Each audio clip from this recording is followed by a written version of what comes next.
রোহিঙ্গাদের মতে আরসার উপস্থিতি তাদের জন্য আশার আলো। আসসালামু আলাইকুম রহমতুল্লাহ বরকাতুহ।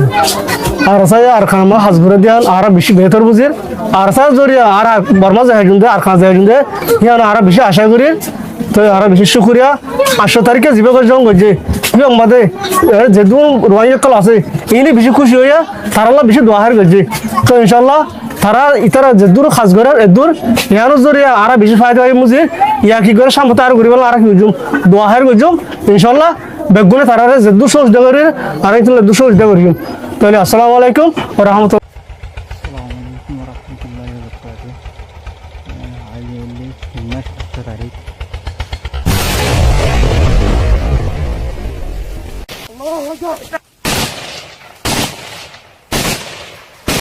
স্থানীয় রোহিঙ্গা সূত্রের মতে রোহিঙ্গা সম্প্রদায়ের অনেক মানুষ মনে করেন যে আরসা আর্মির উপস্থিতি তাদের জন্য একটি শক্ত সহায়তা এবং ভবিষ্যতের আশা হয়ে উঠেছে।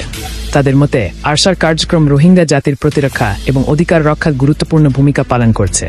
রোহিঙ্গাদের মতে 8 এবং 10 তারিখে ঘটে যাওয়া সাম্প্রতিক ঘটনায় আরসা আর্মি রাখাইন বিদ্রোহী গোষ্ঠী এর বিরুদ্ধে প্রতিরক্ষামূলক পদক্ষেপ নিয়েছে। তারা বলেন এই পদক্ষেপে রোহিঙ্গা জনগণের মধ্যে আনন্দ এবং সাহস তৈরি হয়েছে, কারণ তাদের মতে রাখাইন বিদ্রোহী গোষ্ঠী রোহিঙ্গা গ্রামগুলোর উপর হামলা এবং গণহত্যার ঘটনা ঘটিয়ে আসছে। কিছু রোহিঙ্গা বাসিন্দা বলেন তারা আরসা আর্মির জন্য দোয়া করছেন এবং আশা করেন যে এই সংগঠন ভবিষ্যতেও রোহিঙ্গা জাতির সুরক্ষা এবং স্বাধীনতার জন্য ভূমিকা পালন করবে। স্থানীয় মানুষের আরও বক্তব্য, রোহিঙ্গা জনগণ একটি শান্তিপূর্ণ এবং নিরাপদ ভবিষ্যৎ চায়, যেখানে তারা তাদের মৌলিক অধিকার এবং নিরাপত্তা পেতে পারে। বাংলাদেশের শরণার্থী ক্যাম্পে বসবাসকারী রোহিঙ্গারা বলছেন, আরা দিন দেখিয়ান বাংলাদেশের ক্যাম্পত ন আরা দিন দেখিয়ান আরকানত মারে আরা দিন দেখিয়ানরা আরকানত মারে গরিব হারিফান সুন্দরী দুনিয়াতে চাই। বাংলাদেশের শরণার্থী ক্যাম্পে বসবাসকারী রোহিঙ্গারা বলছেন তাদের প্রকৃত জীবন শরণার্থী ক্যাম্পে নেয়, বরং তাদের পিতৃপুরুষদের ভূমি আরাকানে। তাদের মতে তারা বাধ্য হয়ে অস্থায়ীভাবে ক্যাম্পে বসবাস করছে, কিন্তু তারা মর্যাদা ও নিরাপত্তার সাথে নিজেদের দেশে ফিরে যেতে চান। রোহিঙ্গা প্রতিনিধিরা বলেছেন তাদের পূর্বপুরুষদের ভূমি আরাকান এবং সেখানেই তাদের ভবিষ্যৎ।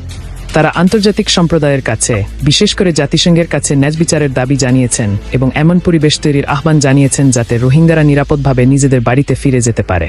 তারা আরও বলেন শরণার্থী ক্যাম্পের জীবন অনেক কষ্টের, তাই আন্তর্জাতিক সংস্থাগুলোর উচিত রোহিঙ্গা সমস্যার একটি স্থায়ী ও ন্যায়সঙ্গত সমাধান খুঁজে বের করা, যাতে তারা আবার নিজেদের ভূমিতে শান্তি ও মর্যাদার সাথে জীবনযাপন করতে পারে।